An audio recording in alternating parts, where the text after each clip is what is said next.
I got one. Let's go. I do indeed need two. Alright, let's go. One snap. Kyle. 2-2. Two snap. Ron.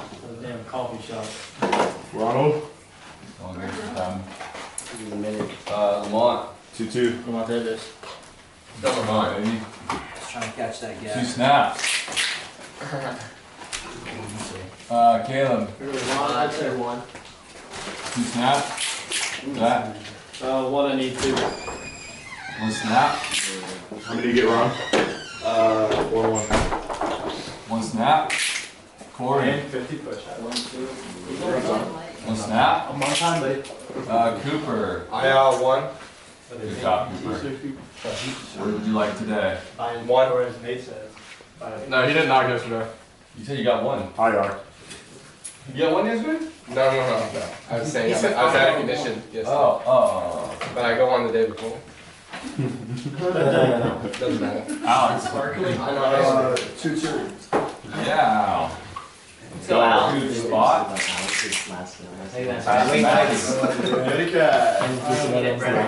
Coleman. Bagel 1. Oh yeah, just fix that one. Mike B. 1-2. That's right. That's right. Thanks, Mr. Yeah. Alex. All for you, brother. Cameron. Who's menu? Bagel 2. Cameron Hassler. Hashwell. Colin Hashi. One. Colin Hashi. What got today? 2. Let's go, Colin. I need much here. Yeah. Yeah, you can get 4. Hey, One it's double in my snap. Yeah. Keith. We. I just gotta make it feel good, and then when you see 4 on the board, you turn that around. We only have 5. What? We got. Yeah, that's pretty Yeah, good. you see from that?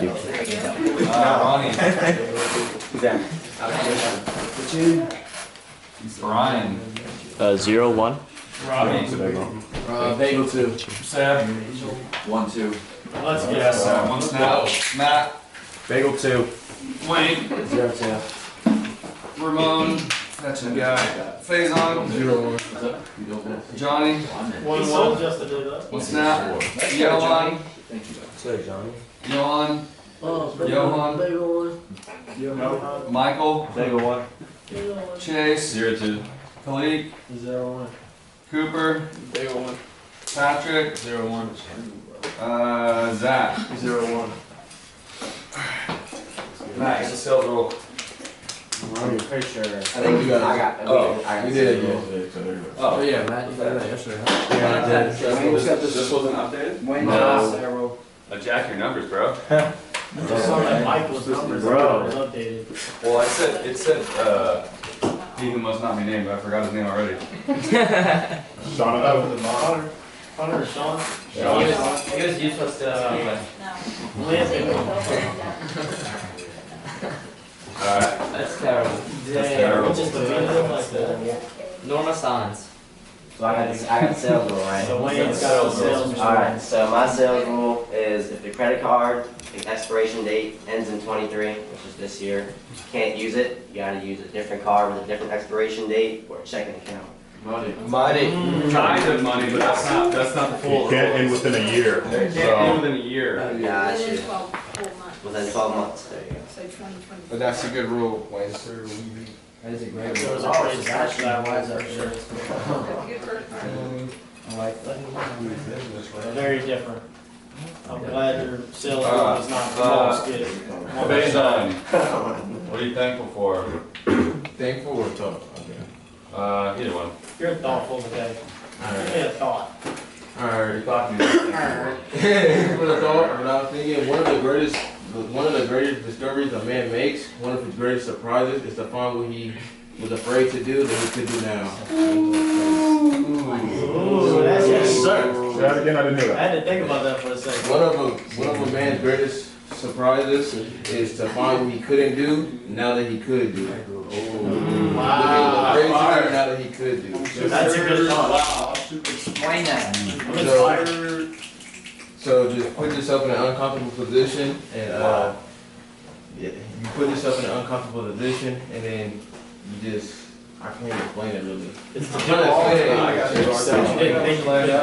Is it basically so something that you're afraid to do, one of your greatest surprises is when you find out you can actually do it. I mean, you've already seen people fold. You know, they all come in. Oh yeah, bro, I'm here to make bank. Oh yeah, money. I'm a hustler. Bang. 1 day, 2 days, can't take it. So you're in a group of uncommon people. So just be proud of that. And know that you're out here for a reason. Don't forget that when you're on the I boat. got home. Locked in. Google back. And then you're gonna be out here, make it worth it. You know. Feel bad for all your Johnny's got the banks every day. I'm thankful. You think anything? I'm thankful for my apartment boys. Okay. Everyone in my apartment, they're really awesome and chill. I'm also thankful for my mom because she birthed me and she's a legend. And I'm also thankful for Jesus because he died for me. Let's go. My mama birthed me. She could have aborted you, but she didn't. I'm thankful. Johan's got a pitch. Johan. Let's go, John. He's gonna get himself today. You're handsome. Hey, that's facts. It's a fact, bro. Every pitch, sell. Let's go. How many? 50 push-ups. How many push-ups? 50. I got it. You know the drill, Ramon. I got him.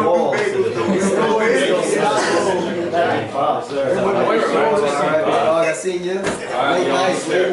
How you want? Regular. Hola. Español, sí. Yeah. No, me, primo. Inglés. Sí. Yeah. It's just in Spanish. Yeah. I got you. What do you need, man? I know a little bit of English. Oh, okay. Yeah, you're good. I understand. Well, nice to meet you. My name is Johan. Nice to meet What's you. your name? Mike. Mike. Nice to meet you. My name is Johan. I work with AT. Okay. The neighbors know that we're in your area today working, so if you hear like any alarm systems go off, or everybody just does their job. My good charges will sign. I'm pretty sure you've seen it before, right? Yeah, I've seen it. Yeah. Okay, cool. I'm just looking for a few homes over here, specifically like about 2 homes in this same neighborhood. So Okay. we decide outside in the yard, maybe somewhere over here where people can see it. But in return of that, we actually cover the cost of whichever cameras you like to have in your home. Okay. Pretty sure a lot of neighbors have looked forward. I'm pretty sure you have looked forward to get some Yeah, cameras. pretty sure. Okay, what specifically have you been looking forward to? I don't know. I never really thought about it, but I just looked at them on like Amazon or something like that. Amazon? Okay. Yeah. What specifically, what do you want to see like in your house specifically? Probably inside, like to watch my dog when I'm gone, and then maybe one like for the backyard. One for the backyard? Yeah. Okay, that's perfect. We can also do that. If you don't mind me showing, where would you like to have your camera inside your house? I was thinking like the living room. Living room? Okay. Okay. Yeah, in the corner right here or something. Okay. Yeah. Do you happen to have any panels on the house? No. No. Water systems in there? No, never have. Okay, Yeah. perfect. What I can do here is, if you don't mind me stepping inside your house, I can Yeah, show you that's how cool. everything works. Sweet. Yeah. Okay, so Fucking she's roll. on or she's not? Like, well, maybe.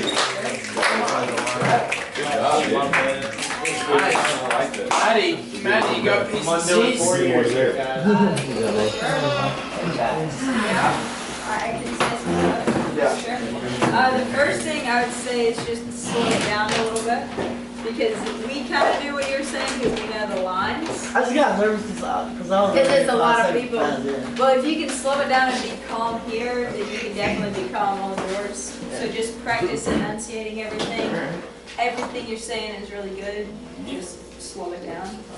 Instead of saying, I'm pretty sure most of the neighbors have looked at cameras, just say, we know a lot of your neighbors have looked into cameras. I'm sure you're the same way. And then ask that question. What would you like to see in your house? Because that was a really good question to ask. But yeah, I would slow it down and I would just be a bit more of the expert in the neighborhood. Yeah, and then also do like, and when we put the sign maybe right here, just tell them where the sign's going. Exactly what it's I would say like, not really a crime drop and no urgency in the pitch. We're just kind of like, yeah, if you looked at it, we could do it. But explain the advertising, and then the advertising makes sense when you mention the crime drop. So aside from that, like super relaxed demeanor. I thought that was cool. I can see why you like hit it off with a lot of people and people like you. So, yeah. Enunciate as well. Yes, sir, John. Go, That was fine. That was money. Money. 60 snaps to go. Fish like that you'll sell in the SB, so keep pitching. Trainer Caleb. Alright, y'all. Well, I'm just going to be talking about how to handle objections because I had one of my guys, or I had a few of my guys be pretty aggressive, like kind of argue with like the customer when they got an objection. So we're gonna talk about how to overcome an objection without feeling like you're confronting the customer and like putting them off. So I know like a lot of people like when they're out there knocking, they're like looking for a lay down sale. So you're knocking. You get told not interested, you kind of walk off, you're like, alright, that guy wasn't interested, knock, hey, I'm not interested, walk off. But like, probably 99% of the sales I get are from people that told me they're not interested, because it's just like a natural reaction. It's like how you have to knock on the door to sell, you have to hear them say not interested for you to sell. It's almost like a guaranteed that they're going to tell you they're not interested before you sell them. But yeah, selling isn't always smooth sailing, and if you knock enough doors, you're bound to run into some objections. But if you take away the objection, you become reduced to nothing more than a glorified order taker. So like, if you just accept the objection whenever you walk up, you're basically you're just taking orders from people around the neighborhood. So you're the boss out there, so just handle yourself like it. When you walk up, let them know you're in charge, and yeah. How do you tread that line of like not pissing somebody off and getting confrontational but keeping control? I mean, it really just depends on the objection you're getting. But like whenever I first walk up, if I'm getting an objection, I'm like, hey, I'm not interested. I don't even acknowledge the first one. I'm just like, oh, that's fine. You can help me out. I just ask them to help me out, and then they're gonna be like, oh yeah, I can help you out. I'm not gonna. In their head, they're thinking, oh, I'm not gonna buy it. I can help this kid out, but I'm not gonna buy it. But 30 minutes down the road, I'm getting their credit card. So, yeah. So just like the first time you get an objection when you knock on the door, literally don't even acknowledge it. If you get the same objection again, that's when you'd acknowledge it, agree with it, overcome it, and move on. But that first one, like. I just treat it as just saying hello to me. Like, that's the way I look at it. Like, they're telling me hello when they say I'm not interested. But yeah. And then objections are usually an expression of interest. So like, people can be subtle about letting you know what their hot button is by giving you an objection. So like you can find a hot button from them telling you they're not interested in certain type of ways. People raise objections to gather more reasons to buy and to get a better deal. When somebody says why they don't want to buy the alarm, they are expressing a willingness to listen why they should get it. So like if they're telling you they shouldn't get it, and they're still standing there listening to you to explain, that means they're waiting for you to give them a reason why they should get it. So they have some sort of interest right there. If not, they would just slam the door. Yeah, they wouldn't wait for you to try and overcome their objection. So when you do get that objection and then they wait for you to respond, that's because they're in the back of their head, they're interested. They're just waiting for you to tell them the reason why they are. They just need you to push them over that edge for a reason for them to buy it.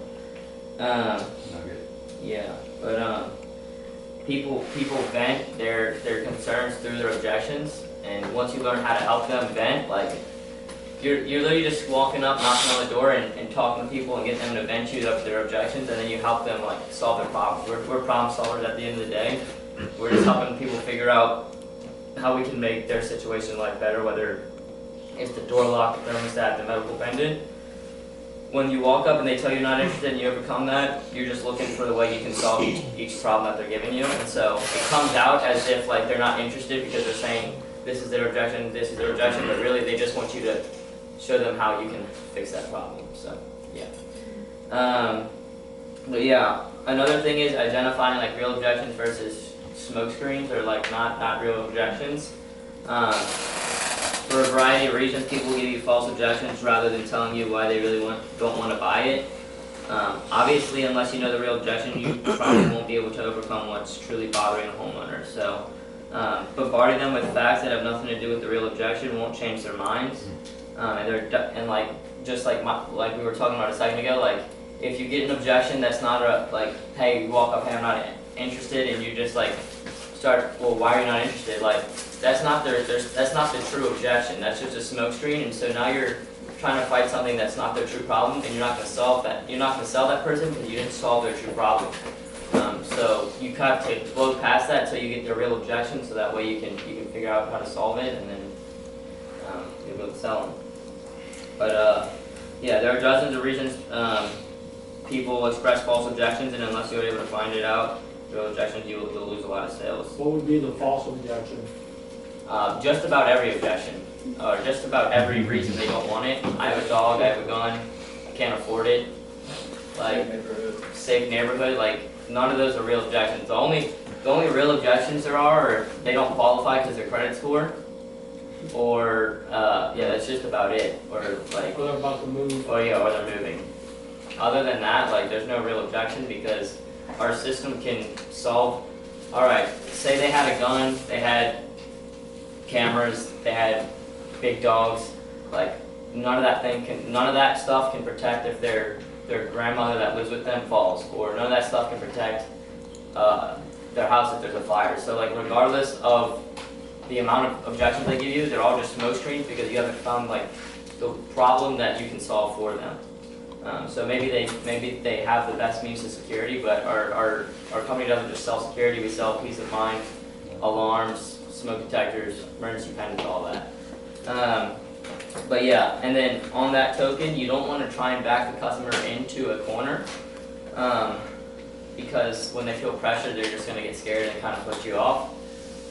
So like if you do get an objection, you don't want to come at them too harshly. Like you still want to come back to the objection, but don't push them over the edge. You don't want to push too hard. It's kind of a balance of like you letting them feel comfortable, but also making them uncomfortable by telling them that they're wrong. You know.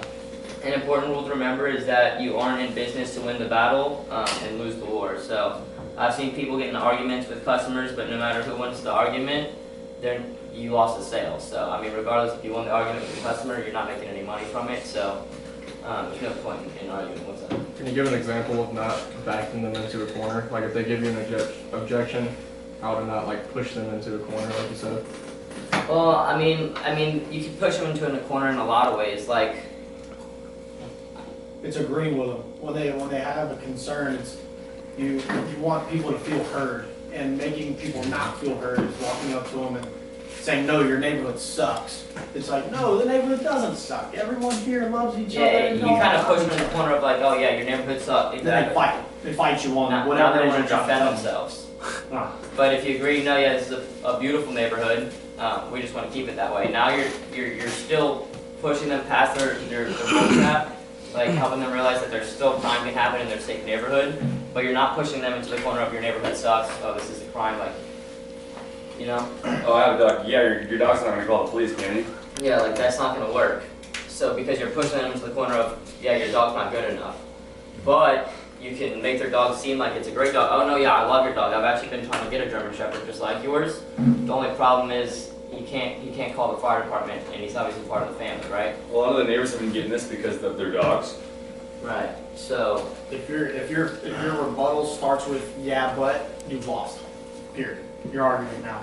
because yeah, you wanna Yeah, but you wanna overcome the objection without starting an argument, because that's how you sell people. Because it's a lot easier to like help them see your side when they don't feel like you're pushing them, but you're still getting the same result. You're just doing it in a much like more comfortable way for them. I'm doing a lot of holdbacks until I can get into the house. Once you get into the house, you can put way more pressure on, because it's uncomfortable for them to be standing at their front door, and it's way easy for them to just shut the door. Once I have a foot in the door, I've sat down, I'm planted inside their house, they gave me a bottle of water, I can be much more thorough with my objections and put a lot more pressure on. So I almost do a lot of pullbacks right on the porch right there. Hey, at the end of the day, Colton, this is your house, you're the king of the castle. I'm not here to pull any teeth or anything like that. I just want to see if this will be a good fit for you. You mind if I show you this real quick? Bang, I sit down, and then he starts giving me the objections. I can work through them a lot more because I'm his guest. He doesn't see me as like a pest anymore. Right. That's kind of my rule of thumb. If I'm in the house, I'm gonna go way more pressure than if I'm on the doorstep. Because the fact that they let you in the house, they're ready. I mean, in my eyes, they're like opening it up for me to like have a more more head-to-head conversation as opposed to me when I'm on their doorstep. They're not comfortable with me yet. Once they're comfortable, then you're able to make them more comfortable because your meter of comfortableness is bigger. When you're on the doorstep, it's like this, and so whenever you give them a big objection, it closes. But when you get in the house, it's like this. So whenever you put pressure, you still have space for them to feel comfortable. I think like a big thing for making them feel comfortable, not putting too much pressure, is your tonality. You really have to, hey man, I totally understand. Like, you live in a great neighborhood. If I'm being honest, between me and you, like we wouldn't be out here for no reason. The only reason we're out here is because it's happening to the neighbors, but I totally get you. And so I did that with this guy that was like, yeah man, nothing happens out here. I've got guns, no one messes with me. But once I said, hey man, I totally get it, great neighborhood. I grew up in neighborhoods like this, but we wouldn't be out here without a reason. And so he's kind of like, he sat there for a second and thought about it. He's like, money line. Oh, well, how much is it? And it's like, oh, well, I'll show you, you know, but like take your tonality way off. Try not to be direct, kind of be a little bit lackadaisical. That's going to be a big way to not put pressure on them. Yeah, because overcoming the objection isn't just the words you're saying, but the way you're saying it, the pressure you're putting on, and all of that. So like, the difference between a good salesman and a crappy salesman, they're both trying to overcome the same objections, but one's doing it in a kind, like, easy way for the customer, and the other one's doing it a little bit more abruptly, like kind of pushing them over the edge. And so whenever you can figure out how to overcome it and like help them see it without being disrespectful and make them feel comfortable and like, wow, this person's actually trying to help me out. Like, he's not trying to argue with me, he's not trying to sell me anything, he's trying to tell me that this will actually benefit my family. You're going to get a lot more people interested, which just translates into a lot more people that you're going to sell, and that just translates to a lot more money that you're making. We all know like the one-liners, dogs are great, they just don't call the police when the house is on fire. We all know this stuff, but we think just by blurting it out, it's going to like translate into something. Like switch their head, they're like, oh crap, well then yeah, you're right. No. Sales is just a transfer of thoughts. It's not convincing or arguing. It's just, I just need you to see what I see. And a good salesman can make somebody see what I see and get you to understand why that objection's weird and why that doesn't make any sense. But arguing with them is not going to get them to do that. It's just explaining and communicating, hey, this is why that doesn't make sense. This is why your neighbors have made it make sense. If I'm good at my job, I can make that make sense for you too. That's why